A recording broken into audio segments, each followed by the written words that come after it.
Urban life ப்ராடக்ட்டில் afresh பற்றி பார்க்க போகிறோம். அஃப்ரெஷ் வந்து வெயிட் லாஸ் பண்ணுறவங்க அஃப்ரெஷ் எடுத்துக்கலாமா இல்லை ஸ்கிப் பண்ணலாமான்னு நிறைய பேர் நினச்சிட்ருக்கீங்க. அஃப்ரெஷ் வந்து உங்களை எதுக்காக வந்து எடுக்க சொல்கிறோம் அப்படின்னா, வெயிட் லாஸ் பண்ணும்போது உங்களுக்கு வந்து எனர்ஜியோட லெவல் வந்து கம்மியாயிடும், டயர்ட் ஆகிடும். அந்த டயர்ட் ஆகாமல் இருக்கிறதுக்காக தான் உங்களை வந்து அஃப்ரெஷ் வந்து எடுத்துக்க சொல்கிறாங்க. டீ காஃபி வந்து எடுத்துக்கும் போது அதோட கலோரி பேஸும் கஃபைனோட பேஸும் வந்து அதிகமாக இருக்குது. நம்மளுடைய அஃப்ரெஷில் வந்து கஃபைனோட லெவல் வந்து கம்மியாக இருக்குது, கலோரி பேஸும் வந்து கம்மியாக இருக்குது.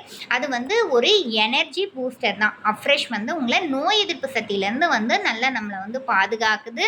ஓல்டே வந்து நம்மளை ஆக்டிவாக வந்து வச்சுருக்க வந்து உதவுது. ப்ளஸ் அது கூட பார்த்திங்க அப்படின்னா ஃபேட் லாஸ்க்கு நல்ல சப்போர்ட் வந்து அஃப்ரெஷ் வந்து பண்ணுது. அஃப்ரெஷ் வந்து ஒரு நாளுக்கு எத்தனை முறை வந்து எடுத்துக்கலாம்.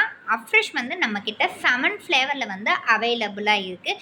கீழே தெரிகிற காண்டாக்ட் நம்பருக்கு கால் பண்ணுங்கள். எங்கள் பேஜை வந்து நீங்கள் ஃபாலோ பண்ணிக்கோங்க. இதோட டீட்டெயில் அடுத்து வர வீடியோவில் நான் சொல்கிறேன்.